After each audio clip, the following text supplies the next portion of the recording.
Yo, yo, yo, what is up, ladies and gentlemen? It is your boy, the franchise player, Double B Bad Blood, joined once again by Ashley Rose Nova. And welcome to BodySlamWrestling.net's AEW Rampage and Smackdown review. Sorry for joining us late, but it's been a fucked up day. Ashley, how are you doing today? I've been better. I've had kind of a difficult day, but other than that, I've been okay. As you can tell, just disregard my background. Everything's a wreck. It is okay. It is okay. So shit, we were supposed to have Masada on tonight, as a matter of fact, and it looks like that's not going to happen either. Let me see what he had to say.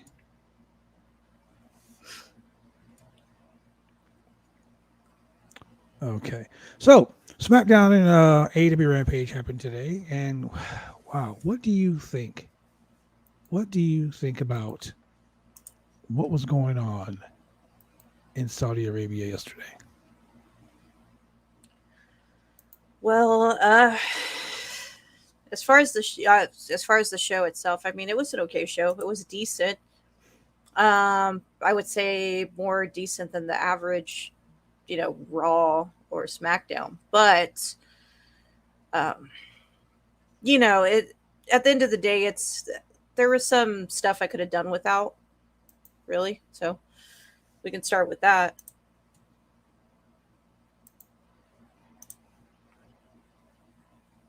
As far as like the kickoff, let's see, what did we have? We had, was it the The kickoff Usos? was the Usos Usos and the and Hurt Business. yeah, it was a really great match. Yeah, two great teams, great tag teams. The Hurt Business, I'm glad they're back together. So I'm, Finally, yeah, it's good to see them. The Usos, they've always been a great tag team. You know, I have nothing really negative to say as far as their in-ring performance when it comes to the Usos. They did defeat the Hurt Business, and the match was only about 10 minutes, 30 something seconds. yeah, that was a pretty good match. What do you? Let me ask you this: we have a special guest that's going to come on tonight. He is a hardcore legend. What do you know about Masada? Not a whole lot, to be honest with you, because I don't watch a lot of hardcore wrestling, but I've heard of the name. So, I mean, Masada is a wrestler from your neck of the woods. my neck of the woods. He's I'm a from I'm from everywhere. What do you mean, my neck of the woods? he's a Texas-born wrestler Oh, gotcha. from Ring Yeah. of Honor, Combat Zone Wrestling, West Side Extreme Wrestling, Full Impact Pro, NW Wildside. He's done tours in Big Japan. Um, he's from Waco, Texas. He trained at the Texas Wrestling Academy. I Oh, mean, he's from Waco. Masada is one of those guys that has actually done a lot in the industry, and I'm going to be really proud to bring him on the show in a little while. Yeah, well, it'd be Um, good to meet him. Sorry, like I said, I'm from Texas, but I move around a lot, unfortunately. that is all right. That is all right.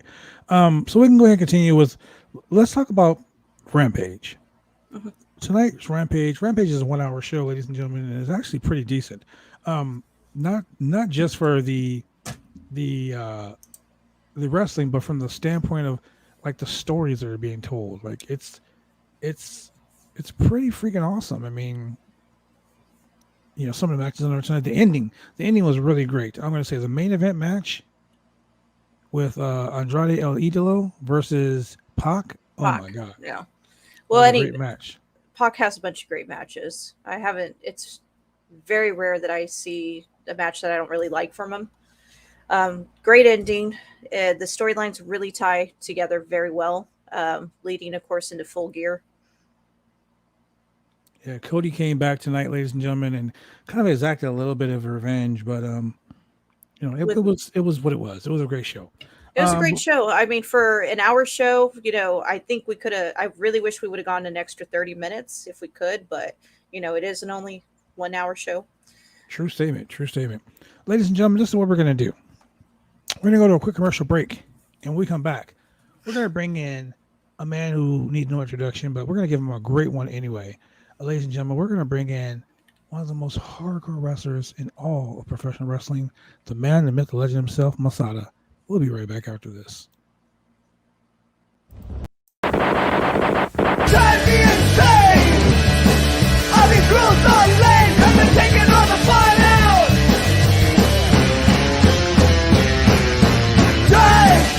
Drive me insane. All these rules are lame, cause they're taking all the fun out.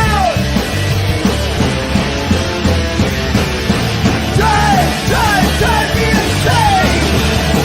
All these rules.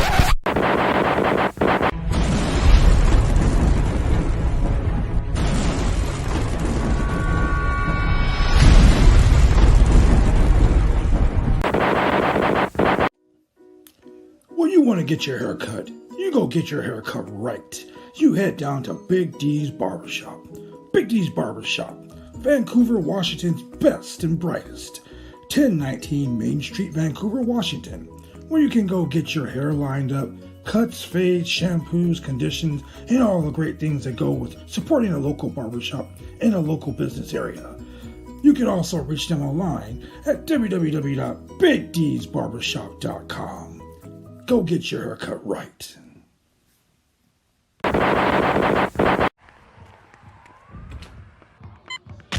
These are more than just the sounds of a safe place to go after school.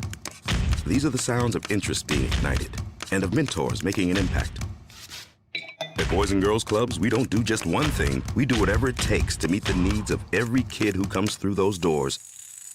Because whatever it takes is what it takes to build great futures. Great futures start here.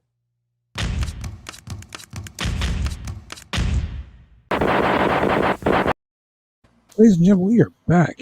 We are back here on the Roundtable Pro Wrestling Podcast.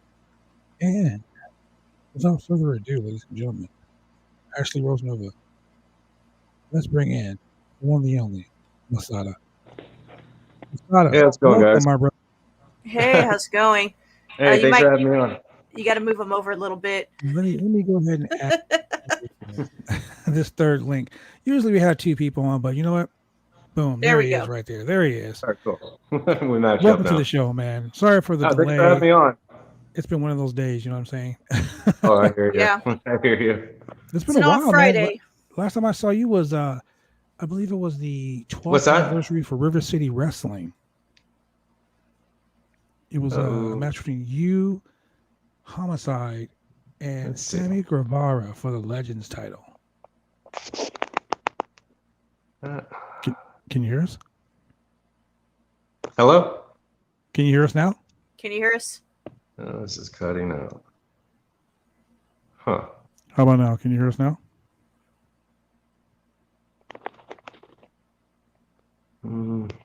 It happens with StreamYard sometimes. Log out and log back in. Let me go ahead and message him on a private message and tell him to log. Oh, here he is. Okay, so it happens. For some reason, StreamYard does that sometimes. Yeah, StreamYard does that sometimes when it's too many not people perfect. are trying to link in. Yeah, too many people are trying to link in at the same time. So yeah, it's not a perfect system, but you know. Yeah, you know, it works when it works. It works. It works. I mean, I think it's a great platform, you know, as far as how to merge like things for like podcasting and interviews. I think it's great. But sometimes, you know, there's some issues with it a little bit. Yeah, sometimes the issues, the ends justify the means, so to speak. Yeah, just takes a minute. Yeah. So while we wait for him to come back in, we can go ahead and finish our talk about the main event. I mean, the show only had 3 matches on it. Britt Baker in a non-title match against Anna Jay, which was actually really good. They got more times than most of the WWE's women matches, so that was pretty interesting. Yeah, I heard they were cutting some time at WWE for the women's matches. Not from you, but I actually heard that from someone else. Yeah, it's ridiculous what they've been doing. I mean, the total time for the entire what's that? The Queen's Cup, the Queen's Crown tournament was 20 minutes and 45 seconds. Zelina ended up winning that. Yeah, it was interesting. Okay, so we got Masada back in. Let's see if we can get him in where we can actually hear him this time. Give me 1 second. Okay, brother, can you hear us now? Yes, I can hear you. Sorry about that. Awesome. All right, ladies and gentlemen, this is the one and only Mr. Masada himself. Look, The last time I saw you, man, was the 12th anniversary of RCW, River City Wrestling, out there in Texas. Triple threat match, you, Homicide, and Sammy Guevara. Right. There was an incident with the pot stickers. I love that. Yeah. But before we go any further, man, what have you been up to lately? I mean, with the pandemic, I took a lot of time off, and just recently now things are picking back up. So, I'm just staying busy. I run my own business, Exiled Artifacts. I make jewelry, custom knives, and whatnot. Yeah, I know you make those big ass knives. I saw on your Instagram. I was like, I need one of those. So wait, do you like forge them at your Yeah. place? So you actually Yeah. forge them like out of scrap metal and like stuff? Yeah, everything, high carbon steel. Yeah. I used to collect knives. Cool. For some reason, Ashley, I do not doubt that. I do not doubt it. I used to watch Forge and Fire all the time. That's how I know how they're forged. Oh, yeah. Oh, okay. I see. I got you. Yeah, but RCW, that was a long time ago. I was. I mean, it was, God, the 12th anniversary show. What are they on now? 15, 20? Easily. It has to Easily. be. It's been a while. Yeah, it's been a while, but hey, it's you like wine, you age very fine, my friend. I appreciate it. Thank you. So let's go ahead and talk about your career a little bit, man. I mean, Ring of Honor, CZW, Full Impact Pro, NWA Wildside, Big Japan Wrestling, even some WWE and TNA matches. Like, what's that all about? I mean, the thing is, like, when I started off, I got tryouts with WWE and Impact, which was TNA at the time, and then with Ring of Honor. But then, I don't know, it's like American wrestling has so many politics involved with it. So the companies I wanted to go to, there's so many people trying to get in them. So instead of playing the game, I just went ahead, left the United States, and went to Big Japan. Because nobody was doing death matches or hardcore wrestling, in the States, or everybody I was working with at the time did not want to do that. So I figured that'd be an easier route to go and build my name on. And then in the States, I really wasn't making that much money either, so it's kind of like, okay, it's make or break. I need to do something.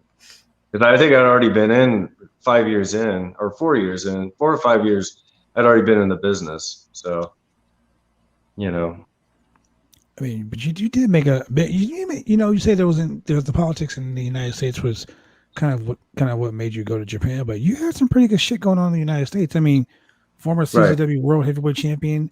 You were the only person I know, I think, in history to hold the Ultra Violent Championship and their World Championship at the same time. Right. Yeah, I was the one that merged them together. Yeah.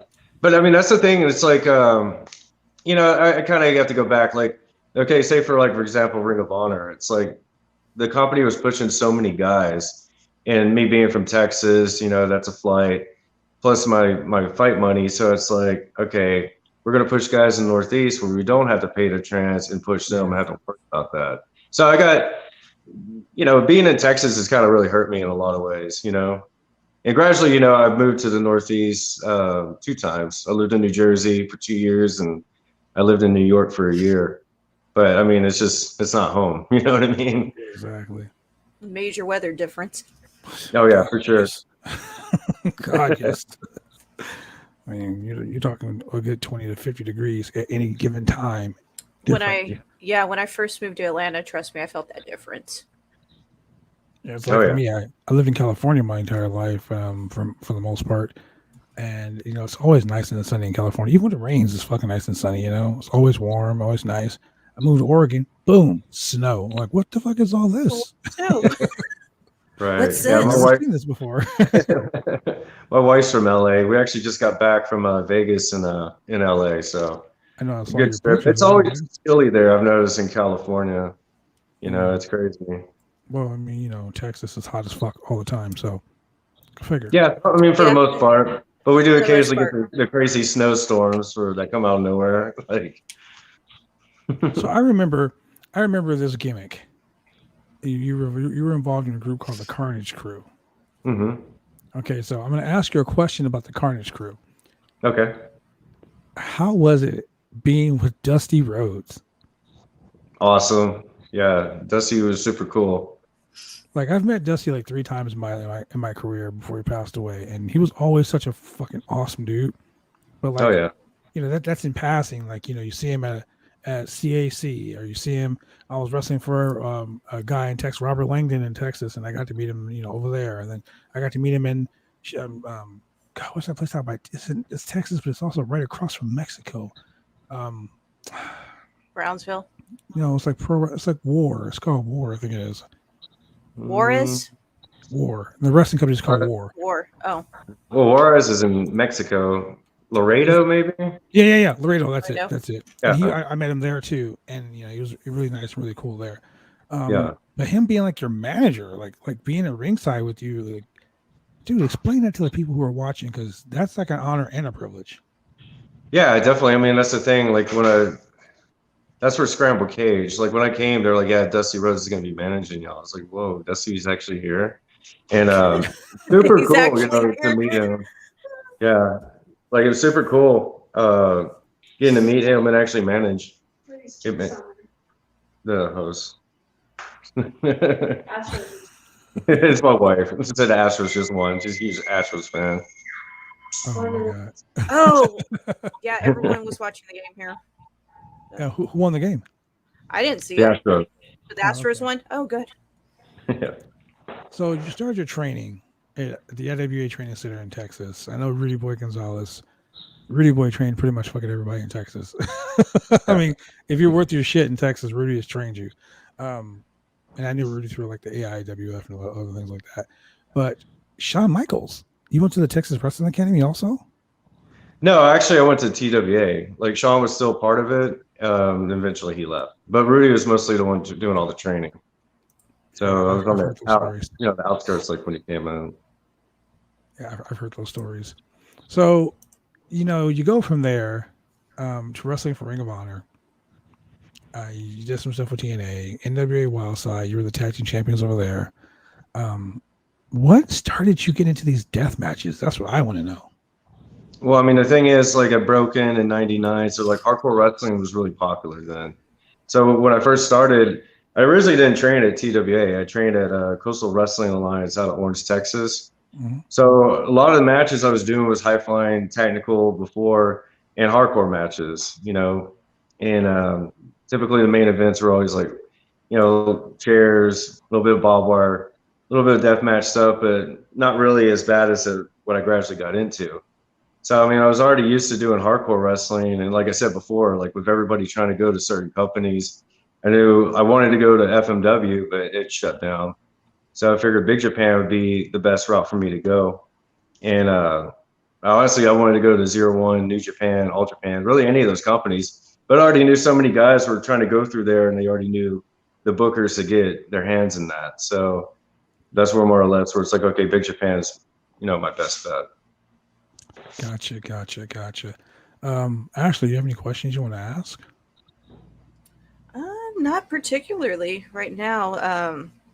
So, any memorable matches that you have that you personally liked as far as hardcore wrestling? I mean, my few with Jun Kasai, definitely. Going from Pains to Limit, the first tournament over there, and going to the finals and winning it against Jun Kasai. We wrestled a lot of times in Big Japan. And then the second year it was me and him in the first round and beating him again. And then the third year, it was me and him in the finals, and he had already said, it's like, either if I don't win this tournament, if I don't beat Masada, I'm going to retire. So he actually pulled off the win. So it was pretty cool. So of a 3-year time span, we did that. So, I actually, sure. Yeah, and I take pride as like being the only second American to ever win a deathmatch tournament overseas. Besides me and Mick Foley have done that. That's some crazy shit right there, man. Yeah. I mean, I just gotta say, like I've done a lot in my wrestling career, man. I've done a whole lot, but death matches, yeah, I mean, shit. I'm a little bit of a bitch when it comes to that. I ain't gonna lie. We have a guy that works for BCW Worldwide, the company that I work with here in Oregon, and he's the no limits hardcore champion. Now, basically, there's no limits. So yeah, that's what I assumed by the name. If you want to, That's all. no, I mean, like some companies have like, oh, there's a hardcore champion, but we don't do light tubes. There's a hardcore champion, but we don't do exploding tables. Like, Like to me, like deathmatch wrestling and hardcore wrestling are two different things. Yeah. Way Yeah, different. it is. It is. I mean, I think the thing is too, like with deathmatch wrestling, the art form of it's been lost because if you go back in the old school days, like it was just a gimmick match. You know, it was in a feud, a rivalry between two wrestlers, and then gradually it's just turned into what people want to say it's a style. But I mean, I don't know. I don't really agree with that. If it's a style of wrestling, and it's a part of wrestling, but ultimately it's to prove that wrestling is legitimately real and like guys are tough. You know. Yes. But gradually, it's just gotten so watered down and polluted where guys that really don't know the business or don't know what they're doing, it's an easier route for them. But for me, it's like I've always tried to put the psychology of professional wrestling in my matches and always keep that creativity and keep those doors open to go to other companies that don't do death matches. You know, but I mean, that's my opinion. Some people might not agree with it, but No, that makes perfect sense, man. Like, honestly, I mean, if you look at almost like, the same thing. for example, like Bruiser Brody and Abdullah the Butcher, if you look at their histories, like they both worked in All Japan, which wasn't a blood and guts company, Mhm. but then when they fought in Puerto Rico, it was all blood and guts. Exactly. You know, it just depends on how they were booked, and they were always feuding with each other, so it makes sense. And I think So I think matches that's like a lot. that, matches like that, are in my opinion, are to end feuds. You know, Yeah. like a last man standing match, a exploding death match, and a splitting ring match. You know, that's some shit like that. But that's Yeah. not to end feuds. That's to end your life. But but in the end, it's like, okay, we did all these matches for this purpose of ending this feud, like the big blow off. You know what I mean? Yeah, for sure. And that makes a lot of sense in the grand scheme of things. Like, Yeah, it's a what good way else to can you lead do? into the actual final chapter. Yeah, and I So- think the thing is, if you ever like talk to like Sabu or someone that worked in FMW for a while, it's like that's what it used to be. It was always in the feud, and then gradually the office gets greedy because it's like, oh wow, we just drew like over 50,000 people, and then the mindset is if we keep doing this every show, we're going to keep getting that 50,000, and it didn't work. Gradually people just get desensitized, and it's not a special event anymore. You know what I mean? So it hurts the business in a lot of ways. Yeah, it's kind of like having a Hell in a Cell match every week. Yeah, like they did one Or, on I mean, Raw, look one on at what- SmackDown. Yeah, I mean, look at what Impact did when they did the lockdown. Every match is a cage, so it's kind of like, you lose the mystique of the cage, in my opinion. Yeah, there's no specialty in it anymore. No, I got a few questions from a couple people. The first question is, do you have a Twitter? And what is your Twitter? I do have a Twitter, but I'm never on it. So that's I don't Wise have time. decision. Yeah, I don't have time Wise for choice. Twitter. Okay, so you don't do Twitter. Okay. And what is your favorite weapon to use in a hardcore match? Skewers. I could have fucking said that. Skewers. I Yeah, should have skewers. known that. Yeah, skewers. I've seen him stick the skewers in Sami Guevara's forehead. So yeah, that was an interesting night. Yeah, that was an interesting night. But the funny thing is, like, he didn't even want to do that. Like, No, I remember. I Wait, Yeah. you didn't want to do it? He had No, told he me didn't want to do it at all. he had said something in front of the house like, I ain't fucking taking those. Yeah, he I did was say like, that. You're like 30 seconds into this business and you're telling vets what you're not going to do. Yeah, you probably should just take it and shut up. Well, and the thing is, and I told him, I was like, if you take them, it's going to get you more over because people don't expect you to take them. And it worked, you know what I mean? It got him over. And like, I think not too long ago, he actually posted on his Instagram me sticking them. So Yeah, that's what made me think about you that day. And I messaged you that same day. I was like, I was at that show. yeah. I remember I stopped Homicide from, yeah. Oh, that incident. That's the show. That's the River show. City Wrestling 12th year anniversary. Yeah. It was for the Legends Championship, I believe. Yeah, it was. Well, it was crazy. I didn't even know because like Sami actually spit on my back and I didn't know. I was already walking back to the locker room and Homicide saw that. And as a veteran wrestler, both of us being veterans, he didn't take a liking to that. And he took a trash can and like smashed it behind Sami's head Yeah. and started kicking the shit out of him. I remember Homicide. I remember Homicide walked back to the back and I was like, don't do it, man. Don't do it. Don't. I'm like, let's go get a beer. He's like, you don't even fucking like beer. I'm like, I'll drink one with you tonight. I'll drink one with Yeah. you. I'm like, that's the night I saved. So that's saved the Sami Guevara's incident life. we were talking about. Okay. And the thing is, I've known Homicide for years, since I first started like with Ring of Honor, and like he's done shows in Texas, and like we've always been cool. And he was trained by Manny Fernandez, who actually trained Rudy Boy. So Yeah, always that respect there in that circle. he's like your grandfather. But like I said, I didn't even know Sammy even spit on me. I didn't know that. You didn't even notice? I didn't know. It's okay. It was an interesting situation. I'll tell you that. It was interesting. So moving on from that, you won the CCW Tournament of Death in 2012. You're the first person that's ever won it like 2 times in a row. Yeah. Dude, how does it explain to me, how does that feel winning some shit like that twice in a row? Like going through it once is enough, but you went through it twice.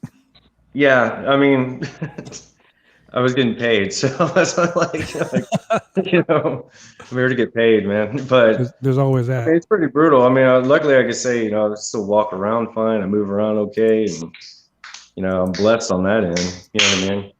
I see certain guys like Matt Tremont, for example, like he's having a hard time moving around. He hasn't been in the business as long as I have, but I always try to be smart about things, honestly. Like think things through before I just go out there and do something insane. Yeah, there's only so much shit you can do. You know what I mean? There's only so much shit you can put your body through. But I want to know this. Like, you've done a lot of stuff. You've done the pain limits thing. You've done the king, the Mid-South King of Death matches. But the one thing that really intrigues me was the shit you did in Europe. Yeah. How is it different? It's like the Tournament of Death. How is that different between a regular CZW death match as opposed to the Tournament of Death in Europe? I mean, the thing is with Europe had different stipulations of things they wanted, like different steps. Like one of the matches I did, it was broken gravel rocks, and they wanted us to use something like poison ivy. And I was wrestling the guy that trained Zack Sabre Jr. I can't remember his name right off the bat, but he's the one that trained him. And I told him, I was like, I don't want anything to do with that. Like, what's the point of getting in poison ivy or poison oak, and then like nobody's gonna tell that it's actually affected you, and then I'm flying home the next day, I'm gonna have this nasty outbreak on me. Exactly. But, it's just not worth it. Flight. yeah, exactly. So I mean, it's just different. So I mean, different stipulations, but for the most part, they did good stuff. WXW was a good company to work for. They always took care of the guys. I met a lot of guys there. Malachi Black, Tommy Inn, his old tag team partner Dante.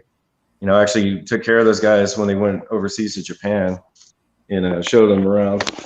Oh, nice, very nice. Nice. Very, very nice. So let's see. I know there's a couple questions here. One question is, have you ever considered wrestling John Moxley in a death match? Yeah, just wrestle Moxley, period. That's kind of like one of the matches that never happened and should happen. You guys were in CCW at the same time, right? Yeah, and the thing is, when Moxley was the CCW World Champion, originally I was set to face him, and then he got signed to FCW with WWE's developmental, which later on turned into NXT. Yeah. But missed that opportunity, but now he's back, so we'll see. That's what I keep pushing for. Hey, well, I'll tell you one thing, man. Twitter is the place to be if you want that, man. Tweet Tony Khan. Be like, Tony, look, I've been beating people ass for fucking 20 years, man. Put me with Mox. I'm telling you, Tony, and if you've been watching wrestling, because you don't have Twitter, you're not on Twitter a lot, so you don't know. But if you've been watching the Twitter feed, Tony has been going ham. Oh yeah. Tony's like, hey, AEW's number one.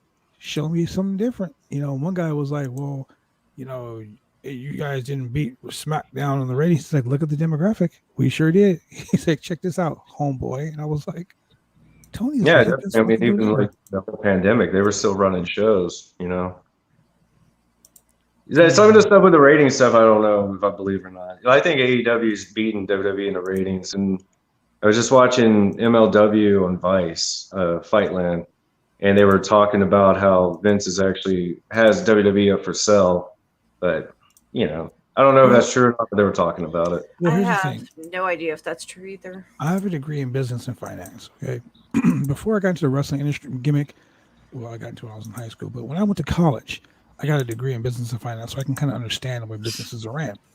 And if you notice, Nick Khan he's been taking parts of the WWE. Let's say, for instance, he's been consolidating the business. Oh yeah, You know, for sure. You know, he closed down, like, let's say there's 10 departments that one department can do. He closed down 9 of those departments and merged them into one, fired a bunch of people. He's like, well, we got 30 people that can do this, but we only need 10 people. So let me fire these 20 people and consolidate all of this stuff.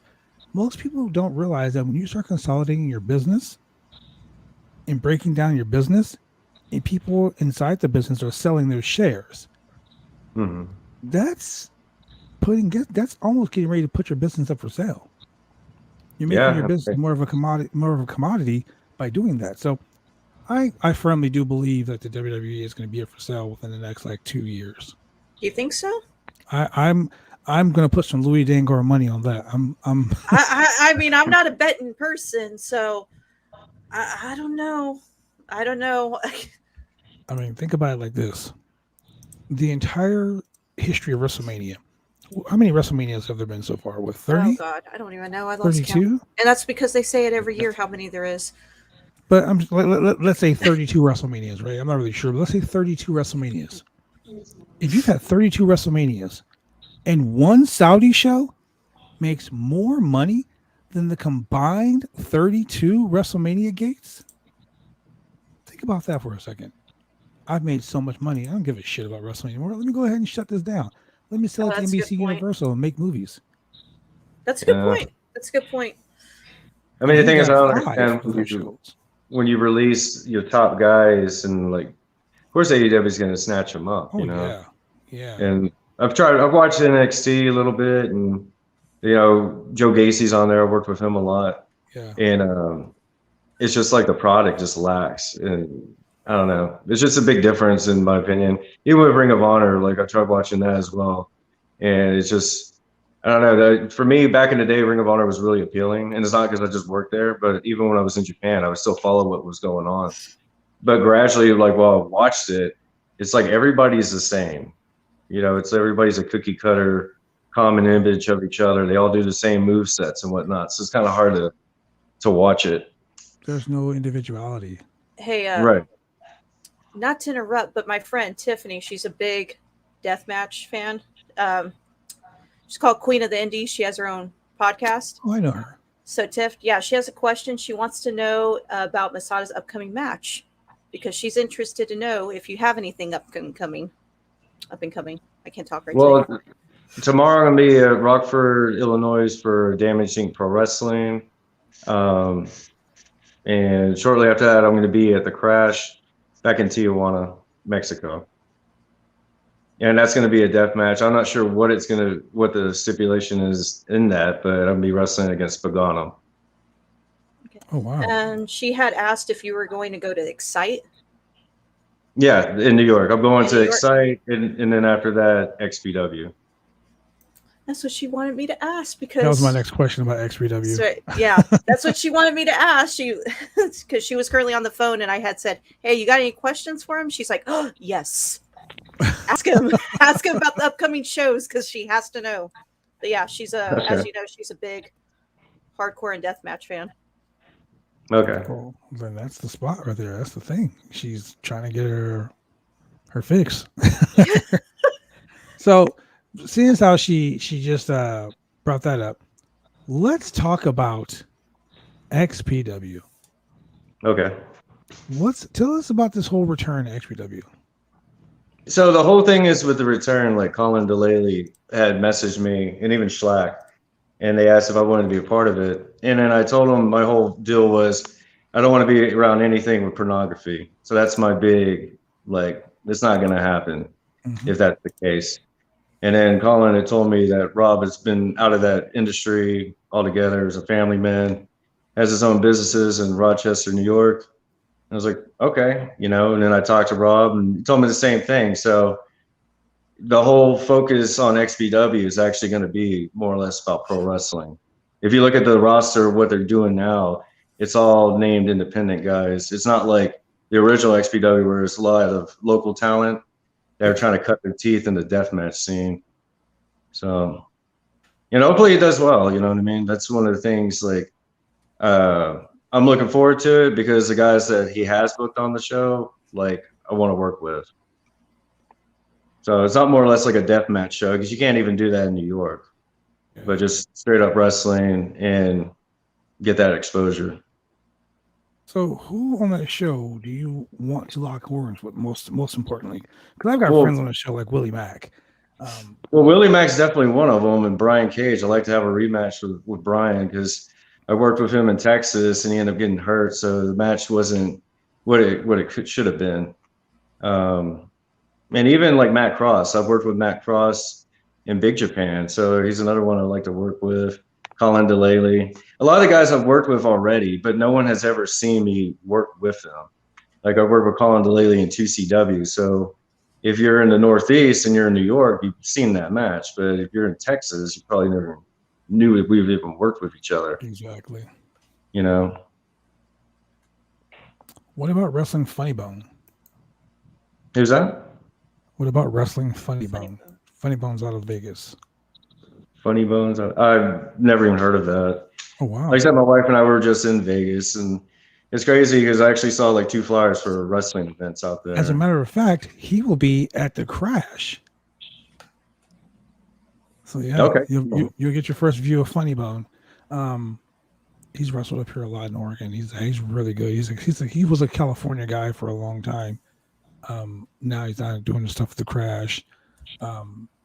Yeah, I think you will enjoy working with a guy like him. As a matter of fact, you know what I'll do? I'll find a video clip and I'll send it to you on Instagram. All right, cool. I appreciate it. Sweet. Yeah, that's the thing. It's like there's so many like good talents like I haven't seen, or just, you know, with the pandemic, I fell out of the loop on a lot of stuff that's going on. You know, like I don't keep track of it the way I used to. Yeah, the Like, world I kind of stopped a little, you know, during the pandemic. I think a lot of things just kind of slowed down. Yeah, for sure. Yeah, but even when it's slowing down, you've already made your mark. You know, Right, you've done so much in this industry in such a short time. I mean, Big Japan. Not a lot of people know Big Japan, which is crazy. Yeah, I like it. Yeah, a lot of people don't know. And that's the thing that's crazy because like when I left Ring of Honor, I went to Big Japan. I remember plain as day. I actually have the book right in my garage, but it was the top 15 prospects to break out big in 2003, and they never had a follow up on me because I left the country. I went overseas, so someone actually showed me my follow up. They always have a follow up with the wrestlers, and they said that I had quit wrestling and I started a metal band, which was sort of so far from the truth. It's like I actually went overseas. But the crazy made the thing, mistake like, was You started a quit metal wrestling to make band? Metal. yeah, I just randomly just quit wrestling and started being a musician, which I can't play guitar. I can't. No, Where they even Not got that happening. idea? It's like not happening at all. But the thing is, you know, FMW, when FMW was really popular before it shut down, people did know about Big Japan, and when they did their rivalry with Combat Zone, and then when that rivalry ended, a lot of people forgot about Big Japan. So I like to think like me going over there is what put a spotlight back on BJW, because I mean a few gaijins were going over there like Hondo and Too Tough Tony, but they're more or less like either even South guys. So if you're, it's kind of the same thing what I was talking about before. If you're in that area, you know what's going on. But when I broke out from like doing WWE tryouts and TNA, Ring of Honor, and then all of a sudden when people started catching wind that I was overseas, a lot of people started watching it. Yeah. And I think Big Japan actually got smart to that because they started plugging stuff on YouTube and getting the American fan base going. I mean, it works. You know, if you want to, ladies and gentlemen, if you want to know more about professional wrestling, Google it. Google wrestling in Japan, wrestling in Austria, wrestling in Canada, wrestling in Mexico, wrestling in Germany. Like there's so many great places that have wrestling.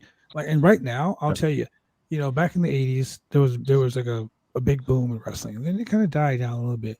Then the New World Order turned up, and the whole Monday Night Wars gimmick started. Boom, wrestling was back on the rise. Then wrestling started going down. Now wrestling is back on the rise. Yeah, in for the United sure. States, but all over the world, like places like Canada and Germany, wrestling's been thriving the whole time. Yeah, it's true. Can't agree with you more. I've said this for many years. Like independence is like real pro wrestling. Because like for a while, with WWE, it's like everything is the same. And I get it. It's like the guys are wrestling every day. They're on the road, so you have to water down your style. I get it, but people do get bored with that, and you always have to have something new, something different, And I think a lot of things with WWE, it's just not that creative. Exactly. It's and that, like I said before, they've dropped the ball where you release someone like Tommy Inn, you release Aleister Black. He just changes his name to Malachi Black, but his creativity level with his character and his work rate is ridiculous. Like, you just shot yourself in the foot, and then you let Adam Buddy Murphy. Him and Buddy Matthews had some fucking bangers, man. Like, they should have, like, when they released those two guys, I was more surprised to see they released Malachi Black, Aleister Black. Yeah, I mean, it's crazy. Yeah, knowing that those guys got released, like I said, I watched NXT, I think it was like 2 weeks ago, and it's like, wow, the guys they let go and the guys they kept. It's like, I don't know what they're thinking or what the direction is or what the guys' contracts were, or where they say they can't afford them, but you pay for what you get. It's like a tattoo. You pay $20 for a $20 tattoo. That's what you're getting. If you pay $2,000 for a tattoo, you're gonna get a badass tattoo. So real shit. If you get the work rate of a $300 a week wrestler, that's what you're gonna get, and that's what you're trying to put on TV. It doesn't work. Well, I think it's good for guys to get that experience, but in the long run, I don't think they're gonna get their investment back on what they're doing. That's true. And I'm not trying to sound negative at all. I've just been around the game a long time. Oh no, it's not being negative at all. It's the truth. No, it's the truth. One thing about this podcast is we'll always tell you the truth. I don't sugarcoat shit. Yeah, that's the truth. I'm all about being real with the fans because at the end of the day, they're the ones that pay our paychecks. They're the ones that pay us. Well, I mean, and the crazy thing is too, it's like I don't wish this on anybody, but say in the next like 2 or 3 months, how many other guys are they going to cut? Exactly. That's what I've been wondering, and I've actually heard that there was supposed to be more cuts, but I don't know who. Oh, there's going to be a couple more cuts. There's already talks. There's been talks, and I was just like, at the end of the day, I'm very surprised that they let go of Tommy. Malachi Black. I mean, they created a fucking T-shirt for him that was on the shop. That was on shop.com. That was about to drop the day he got fired.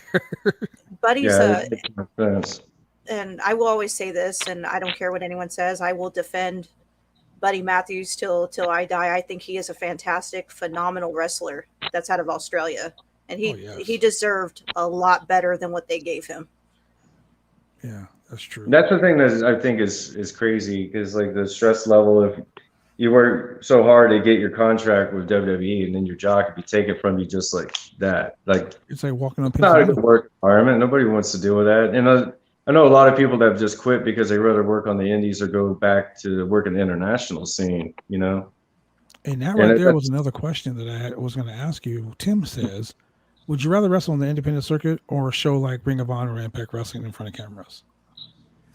Well, I mean, that just depends. It depends on what they're doing. It's like, it took 11 years to get back in like one match at Ring of Honor, and it's just the politic game, and like it's just ridiculous, and it's just that uneasy feeling of like you don't know who's trying to stab you in the back or who's bad mouthing you. And I think that's a big cancer of pro wrestling in the United States. Like every other country I've wrestled in, I've never had to deal with that crap. The United States is everybody's out for themselves. And at the end of the day, it's like, if you're not playing the buddy system, you're out. So I'd rather do independence. I'd rather have I'd rather work for an independent company where I don't have to worry about politics and just let me be myself. There's a lot of things I didn't get along with Gabe Viskolsky, like with Ring of Honor. He kept changing everything. He was like, I was getting over like taking big bumps and doing the high flying and technical wrestling. And next thing you know, he's telling me, he's like, well, I don't want you taking big bumps and I don't want you technical wrestling. I want you to be more of a brawler.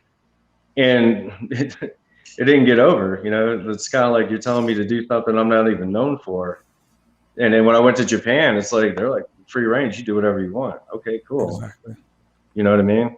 And I've always said this, if you look at like the history of wrestling, if you look at like, say for example, like a Chris Benoit, if you watch his matches in the United States with WCW, and then say you watch him in New Japan with the Super Juniors, it's a totally different work rate, man. It's funny you say that too, because you think about the WWE and they had Bryan Danielson as Daniel Bryan. You watch the way he worked, and then you watch his matches against Kenny Omega, or you watch the match he just had with fucking Minoru Suzuki.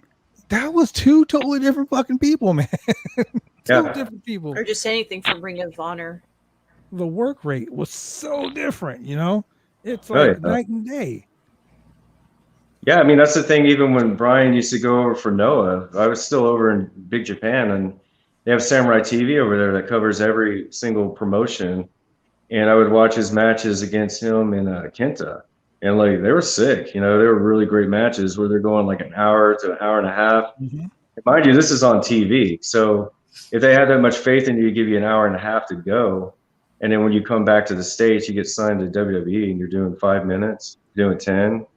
And you're doing like 75% less than what you would do because they don't want you to wrestle. Yeah, and I go back on what to what I was saying earlier. It's like you got to save your body, but at the end of the day, you can't play your fan base to be stupid, especially when you're saying you could Google any company, you could Google any wrestler, and the history of what they've done in this business, and you can watch their work rate, and you can see it at the top peak of what they want to do, and you can see when someone's telling them what to do. Yep. And that's the difference between WWE and AEW. WWE, you got Vince McMahon telling you, don't do this, and you're going to come in as a wrestler. Like, for instance, Rick Steiner's kid. That dude, Braun Breaker, okay? That dude is a fucking Steiner. I mean, you look at him, you listen to his voice, you see his style of wrestling, his fucking tattoos, his body. He is a Steiner. But Vince wants fans to, you guys are all stupid. You guys, trust me, you guys are all stupid. We think you're stupid. You're going to believe what we tell you to do. If he goes to AEW, they're going to be like, oh, okay. You're fucking Rick Steiner's son. Okay, fine. What do you want to call it? Rick Steiner Jr.? Like, they'll give you like shit. Well, I mean, if you go years back, look what they did with Ray Gordy. Bam Bam Terry Gordy's son. They made him a comedy guy. Yeah. And they never put over the fact that who his dad was, which, that's kind of, you're just crapping on his legacy, in my opinion. I mean, and Ray's a good wrestler. He was a good wrestler. Kurt Angle's son. Michael McGillicuddy. Like, who the fuck is Michael McGillicuddy? Curtis Axel. Who the fuck is Curtis Axel? How about you call him Joe Henning? Because he's fucking Kurt Henning's son. Larry the Axe Henning's grandson. Why don't you go ahead and give him that third generation fucking push? Oh wait, fans are stupid. Vince thinks fans are stupid. I mean, that's a bad thing because I mean, the internet does expose a lot of things, and I mean that's one of the things I can say. Like, as long as I've wrestled, I've always wrestled as Masada. It's never been a different character, different name. It's always been the same.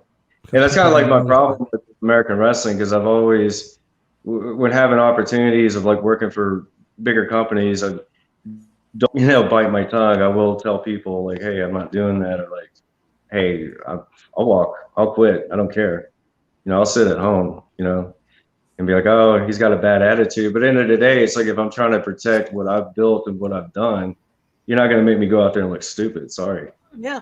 If you look at ACH when he got signed to NXT, he lost his cool. They did the whole, the T-shirt, and I saw the T-shirt design, and that's totally what he said it looked like. So come on, man. Yeah, most definitely. I've actually hit ACH up about that, and he's like, yeah, man.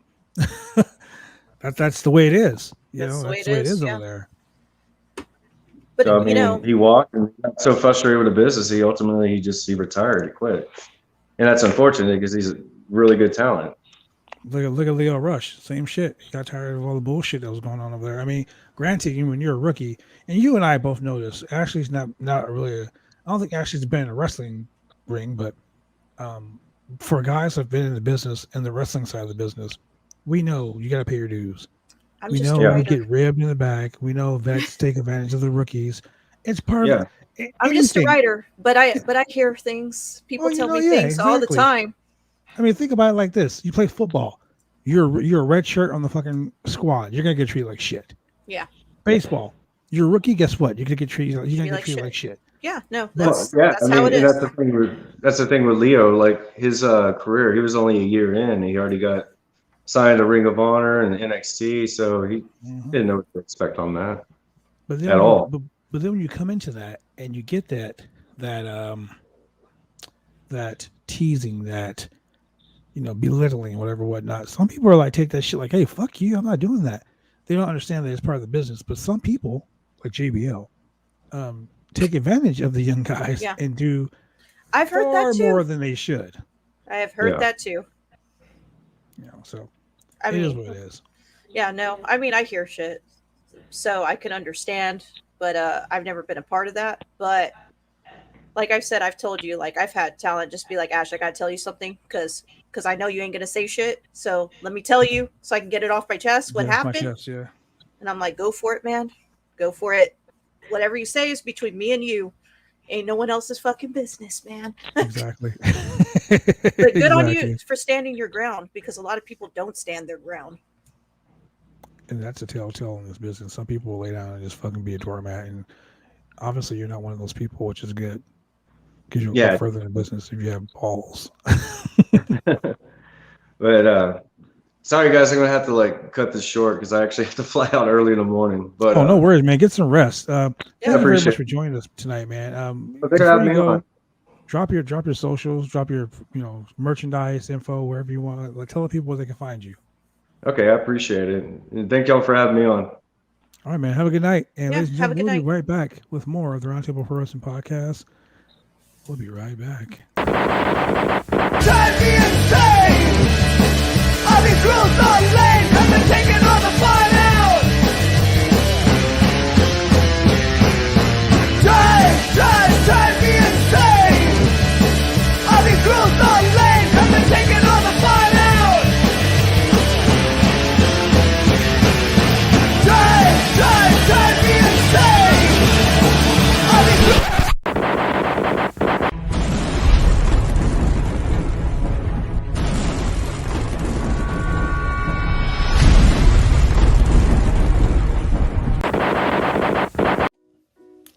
When you want to get your hair cut, you go get your hair cut right. You head down to Big D's Barbershop. Big D's Barbershop, Vancouver, Washington's best and brightest. 1019 Main Street, Vancouver, Washington, where you can go get your hair lined up, cuts, fades, shampoos, conditions, and all the great things that go with supporting a local barbershop in a local business area. You can also reach them online at www.bigdsbarbershop.com. Go get your haircut right.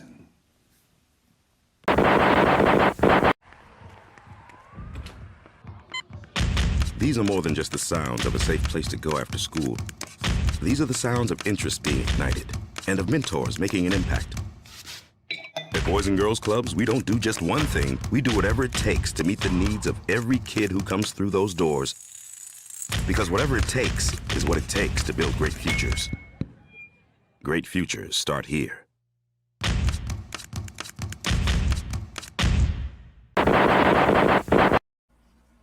And we are back, ladies and gentlemen. What an interview. What a great guy. I like him. I like him. He's a cool That dude. was a story I was going to tell you. I was think all, told you. oh, you did Yeah. tell me. That's why I was like, oh, that one. We didn't want to go too far into detail, but yeah, I can see yeah. he knew exactly what I was talking about. I think we all knew what you were talking about. We were like, exactly. So look, let's get into the SmackDown review real quick because all right. man, it was crazy. Look, the show starts off with Brock Lesnar coming out to the ring. And I know they're tired as fuck. They flew back from Saudi, so that's like a 16-hour flight. So they're really tired. They flew right back into Wichita, Kansas, at the Intrust Bank in Wichita, Kansas. Brock Lesnar has gotten definitely suspended. Yeah. By Adam Pearce. Yeah. Like Yeah, that's gonna work. Reigns and Heyman come out. They cut a promo. Reigns immediately questions Heyman on why he threw the belt into the middle of the ring, and all of a sudden Brock Lesnar comes out. Brock Lesnar comes out. They had to ruin that celebration for the tribal chief. He comes out there. He's beating the shit out of everyone. He beats Roman Reigns up. Just as he's about to put Roman Reigns through a table, the Usos came out and make the save. Adam Pearce comes out. A whole large segment of the locker room comes out to calm Lesnar down. He just shredded all of them. Yep. Getting back in the ring, celebrating with the Universal title. Reigns and Usos, they ran back up the ramp. Adam Pearce announced that Lesnar was indefinitely suspended, and Lesnar picks up Adam Pearce and delivers a pair of F5s. Yep. So, with that being said, Lesnar is just being written off TV for a while because he's a part-timer. He'll come back. Of course, he'll come back. He always comes back. Some of the good things that happened, and then there's a real shitty thing that happened too. We'll talk about that. I thought that was a solid start. I thought it was pretty decent. Well, yeah, but I'm a little pissed off about something that happened today. It irks me that it happened. It happened before. Is it Sami Zayn's song change? Because a lot of people were upset about that. Yeah, that too. That kind of like okay. But Drew McIntyre, this is the SmackDown premiere. Uh-huh. So Drew McIntyre defeats Sami Zayn after a Claymore. Zayn answered an open challenge that McIntyre comes out and says, "I want to test the SmackDown locker room. Who's first?" Sami Zayn comes down. Sami Zayn got defeated by Drew McIntyre. God, I'm just tired of the way they're treating Sami. Change his music. It's really shitty. Yeah. It's really shitty. Kofi Kingston. Was it the music change? It was really the music change. Come on. Yeah. You know it was. Kofi It Kingston. set the whole mood. It did. It went from like the high of okay, look. Everyone that listens to this podcast knows that I am very critical of stupid booking. Mm-hmm. The pay-per-view, Saudi pay-per-view, as my co-host likes to call it, Saudi Mania. That's what it is. That card was better than WrestleMania's card. I'll tell you that. That's why I said it was better than their average show. Yeah, it was. I mean, I gave the show was like an 8 out of 10. It was great. I liked it. I mean, too bad they can't give us a decent WrestleMania like that. That'd be sweet. But yeah, I mean, but what do we know? We ain't paying. $500 million. $1 billion. Maybe if we paid $500 million, we can get a decent WrestleMania. Yeah. So, remember them days? Remember when we had good WrestleManias? Yeah, a few things happened on the show that kind of threw me off a little bit. I was excited that Kofi Kingston held a coronation for Xavier Woods. That I was happy about. Hashtag all hail the king. Look, ladies and gentlemen, I've been pushing for Xavier Woods to be king of the ring. All he ever wanted, like he did an interview afterwards, and he said, singles glory is never what he really was after. He loved being a tag team guy. He loved holding all those tag team belts. He thought the white leather Intercontinental belt was fucking boss. But what he always dreamed of being was the king of the ring. King of the ring, yeah. About fucking time. I'm glad that WWE finally did something. They listened to the fans for once. Because believe it or not, that whole king of the ring shit wouldn't have come up if if Xavier Woods wasn't posting on Twitter constantly that he wanted to be king of the ring. He pushed that so hard, and I'm glad he became king of the ring. But so yeah, I'm happy for him. Woods. Hashtag Austin Creed for the. He was the only one I was going for in that whole tournament. Exactly. I was glad he did it. So another match that was kind of cool. Mansoor got his WrestleMania moment last night in Saudi. And tonight, Mansoor defeats Ali yet again with the same finisher, a roll-up. Yep. Second night in a row, he beat him with a roll-up. So for Simon Miller, shout out to my boy Simon Miller. This is another one for you to add to the most devastating move in all the sports entertainment, the surprise roll-up. Because it is. No one kicks out a surprise roll-up. Yeah. Hit Row make their main roster debut. Okay, now here's where I have a problem. Hit Row. 3 of the people in Hit Row, other than Swerve, have little to no wrestling ability. For Little all to the none. viewers, yeah, talking about anything WWE stresses me out. That's why. But continue. Yeah, little to no wrestling ability. They defeated 2 local enhancement talents with a combination side slam and a running kick. Okay, the finish was great. The finish was cool. I liked it. It was cool. I'm just not really feeling Hit Row on the main roster so soon. When there I were was gonna hundreds say, of guys yeah. down in NXT, they could have pulled up. They pull these guys up. Yeah, Vince I was gonna is say using it's them. little too soon. Vince is just using Hit Row for their hip, they're urban, they're cultured. So Vince is trying to tap into that. It's funny, 60-year-old man or 60-year-old white man are writing what hip hop people want to see. And speaking Why of not? hip hop, yeah, right. And speaking Why of not? hip hop, Happy Corbin with Madcap Moss.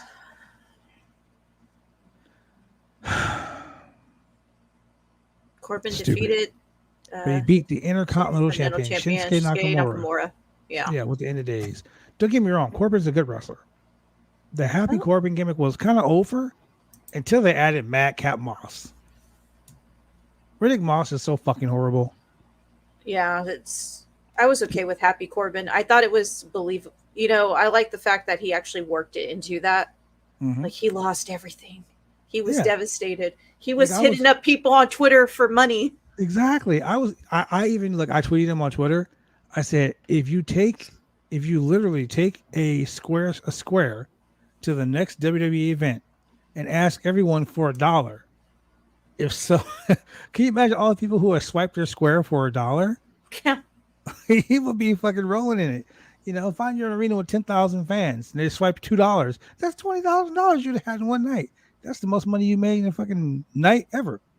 But that would have been funnier. But the end of the days happened. Nakamura lost. Nakamura is the Intercontinental Champion, and he lost to Happy Corbin. Boogs. Boogs got to a confrontation at the ringside, which cost a distraction, which cost Nakamura to lose. So, Simon Miller, there's another one for your distraction counter. I'm pretty sure when he does his ups and downs, he'll talk about the distraction counter. But to the thing that really upset me on this show, I mean, here you got two hours of fucking bullshit. And then it's the ending. Is that what you're going to talk about? The ending was upsetting.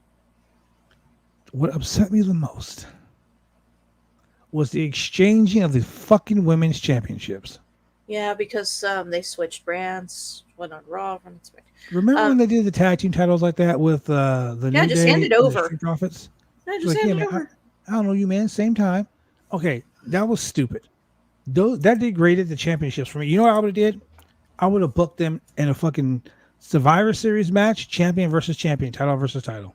I heard that they were going to unify the belts, the women's titles, anyways. Well, I heard that too. They were just make one Universal Women's Championship, but with Flair being dropped into SmackDown, holding the Raw title, with Becky Lynch holding the Raw title on SmackDown, it was stupid. So the two literally exchanged belts in a belt exchange ceremony. And then Charlotte Flair threw down the challenge, a winner take all match. So and then, that's what I wanted. And then Sasha Banks came out. And then Sasha Banks had to come out and she knocked Flair from the ring. And Lynn said she would see one of those women at Survivor Series. So who is she going to see at the Survivor Series for the championship? Because we're not going to have the unification match like I really would have booked. Yeah. So Triple threat, I guess. I believe it's going to be I believe it's going to be Charlotte Flair versus Sasha Banks for the SmackDown Women's title. You're probably right with that booking. Because WWE is always 50-50, baby. 50-50 all day. They don't know how to book a show where fans are going to keep their interest.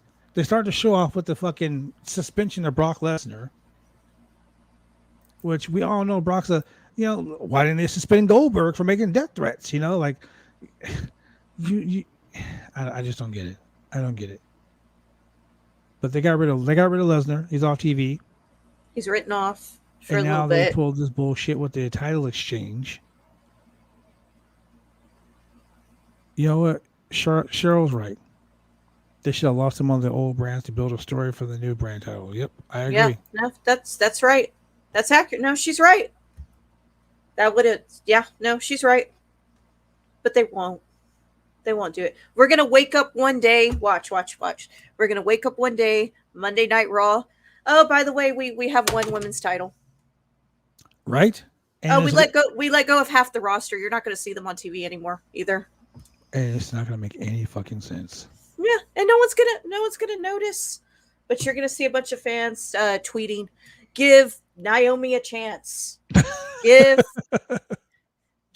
Oh, get rid of Charlotte Flair. Get rid of Charlotte. No, give who else would they say? Well, Zelina won Queen of the Ring. Well, the crown. I can't say Queen of the Ring, but you know what I mean. She won the crown, so it should be Zelina. I'm telling you, watch. We're gonna wake up one day. We're gonna tune into Monday Night Raw. There's gonna be one women's title. We won't know why. Well, I'm glad that Swerve got a chance to be on the main roster because I've watched that guy ever since he was in Seattle, Washington for Defy. Swerve, Isaiah Scott, Swerve is fucking good. Yeah. AJ Francis, his partner. He's a good rapper. He's a good rapper. That's where I'll leave it. Yeah. No, I don't know what they're going to do with the women's title, but I do agree that that's technically how they should have done it to build up to the. Can I just tell you, one. the best thing on motherfucking SmackDown right now is Pat McAfee. Oh, because he's so excited to be there. I fucking love Pat McAfee. You know, Man. I saw people they were hating on him when he got there, and I was like, "What are you talking about? I like him. I think he's a great commentator." It's the only reason why I watched SmackDown. Over. He is so over. Like, who would have thought that a Super Bowl place kicker? He's such a good commentator. He is so good, and he's so excited about every little thing. That's what I love about him. I think he my is so favorite- fucking excited. Favorite thing that I've heard him say, and I had to tweet him to tell him because I thought it was funny, was when Finn Balor the Demon faced Roman Reigns, and he had said he had one bare cheek through the table, and I was like, "Oh, well, I'm glad I'm not the only one who noticed what was going on there." Exactly. I love his commentary. He's great. He's exciting. He's a great commentator. Yeah, Pat McAfee does it for me, man. He's the only reason SmackDown. Michael Cole needs to shut the fuck up. He really needs to shut the fuck up and let Pat McAfee fucking be the guy. Just take over. Talk over him. Over him. Did you see how Cole you didn't watch Crown Jewel? Cole did this thing. Not all of it. I saw parts of it, but when Mansoor won the match and got beat up at the end, one of the guy who won the Olympic gold medalist, I think won the bronze medal in karate. Yeah. Michael Cole goes, "Oh, it's that guy with the karate sports." The karate sports. Like, you don't know the guy's name. You just called him the guy with the karate karate sports. I'm like, what a fucking idiot. Like, who tells Cole to... I mean, I know Vince McMahon is in Cole's ear. I know. There were 3 big spots on this show tonight that totally lit my fuse. One was the belts being switched. The second one was Hit Row, their debut. And the third one was when fucking Brock Lesnar was going to hit to Roman Reigns with the fucking video camera. He threw it at Roman's head, and Roman didn't duck. It hit the ring post and shattered. Hit Row, I just think it's too soon for them. I think is. they need a little bit more time to develop. Nothing against them. I just haven't seen enough of them. So I think, maybe they'll surprise us. I don't know. We got to wait and see. But I think they should have stayed in NXT a little bit longer. I hope they surprise us. I'm hoping they surprise us. I do. I really hope. I hope they become like the fucking next big thing. You know, like they keep getting pushed. Like, oh man, they're the best thing since sliced bread, and blah blah blah blah blah blah. Okay, I get it. They're good. AJ Francis follows me on Twitter. So fucking what? They're good. But main roster good? Fuck no. They're not ready for that. Well, I'm They are hoping they'll not ready for surprise that. us. I'm optimistic. Yeah. I've been wrong before. Well, let's see. Let's see how good they really are. Let's see if they break on the scene and it's just the best thing going since sliced bread. I don't know about that. Yeah, because right now they tonight's match didn't show me anything. I don't know about the best thing since sliced bread. Well, you know, I mean, Isn't Betty White, like, wasn't she born the year that sliced bread was invented? I'm not kidding. I think that's an actual fact. So literally, she is the best thing since sliced bread. Thank you for being a friend. I know. I'm serious. I think I read that as a fact somewhere. Oh my God, Betty White, the best thing since sliced bread, ladies and gentlemen. I read that somewhere. That's because she's 2 years younger than God. Who knows? Anyway, She said she's 2 years younger than God. I'm just saying she's 2 years younger than God. Fuck it. she was the look. She worked on Noah's Ark. She was a stewardess. She was the one telling people to put the animals 2 by 2. But it is what it is. With that being said, she's almost 100, right? yeah, I think she is. I think she. I don't know. I Did think she turn really- 100? I think so. I love how this is not even about wrestling anymore. It's about how old Betty White is. Please look it up. I am. January 17th, she will be 100 years old. Oh, we're gonna fucking celebrate on the Roundtable Pro Wrestling Podcast, ladies and gentlemen. January We're gonna celebrate Betty 17th. White's birthday, January 17th. Yeah, we're gonna have a Golden Girls fucking. Who knows? She could be a wrestling fan. We don't know. I want to have a Golden Girls theme on the podcast. Yep. There's Cass, nothing like Cass, I know you're watching. Since you're watching, I need a new overlay for that show, and it needs to say Betty White's Golden 100th anniversary. Thank you for being a friend. I need that. Yes. Hey, she could be a wrestling fan. We don't know. Oh God, can you imagine if the WWE hired her to do a spot, and they hired her to do a spot with Great Khali? Look, Oh, we don't man. know. I There, don't you know, wanna there's wrestling has all kinds of fans. All pro wrestling, highs and Wrestling- lows, yeah. everywhere. Yeah, there's Betty some- White could be a wrestling fan. Betty White, yeah. She could be one of your fans. Wow, shit. Well, thank you for being a friend, Betty White. She could be listening to the show right now somewhere She probably is watching the show. on and her she's probably iPad. wondering. She's like, "Where's Makiito at?" Where is Akito? She was like, "I was promised Makiito on this show. Oh, I'm lied Instead, I got to. this guy here. The franchise lied to me again. Fucking guy." AEW's World Title Eliminator and the TBS Women's tournament for the TBS Women's Championship. Like they unveil the card, or not so much the card, but they unveil the. Yeah, let me see if I can find it.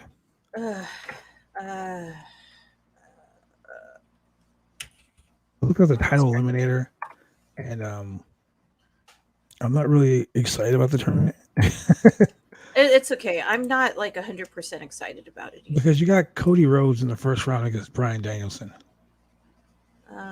I don't see how that's going to work. But what I am excited for, I'm excited for my good friend Josh Alexander, formerly the Impact Wrestling X Division champion, who cashed in on option C.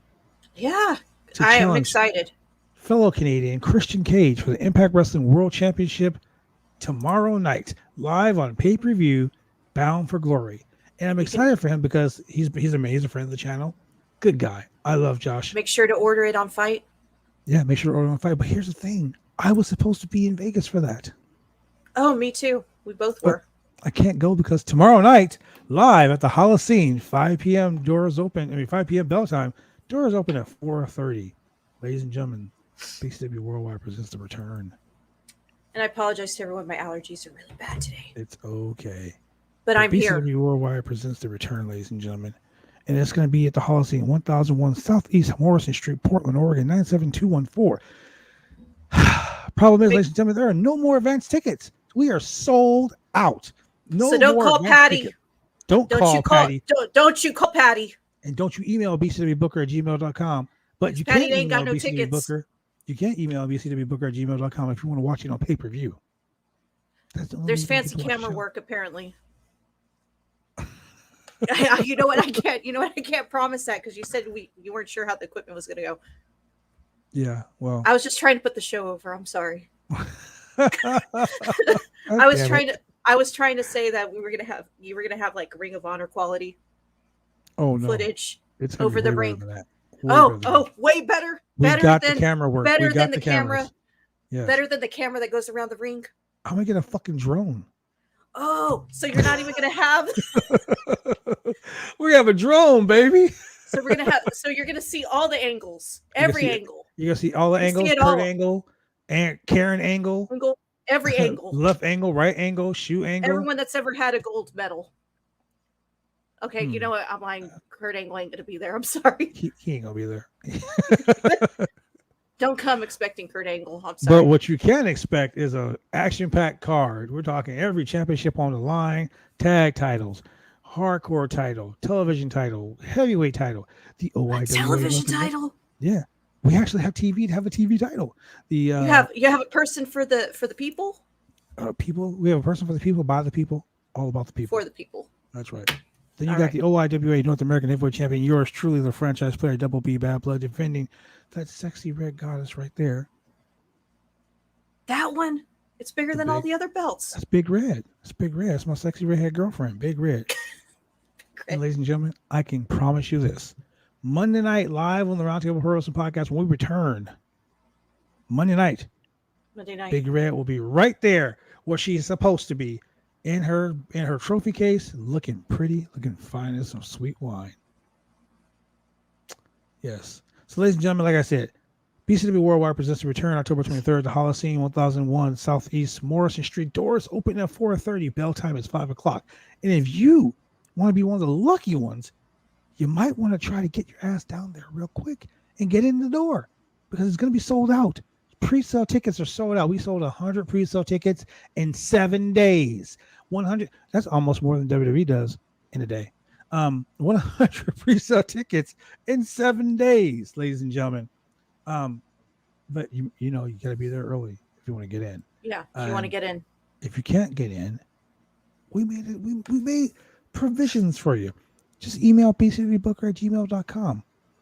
$10 for the pay-per-view. $10. That is less than a McDonald's Happy Meal.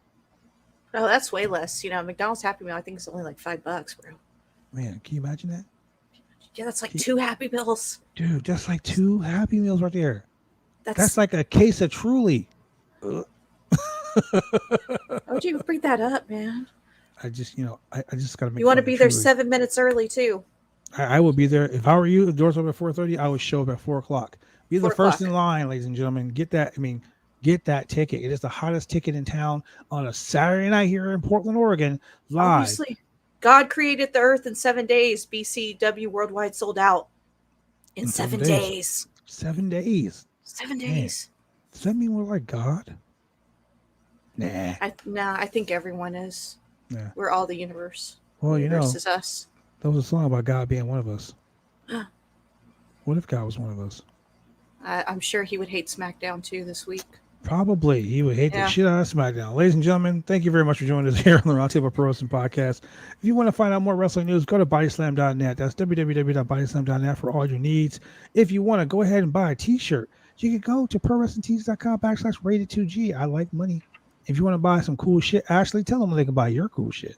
You can go to my actual website, rose-nova.com.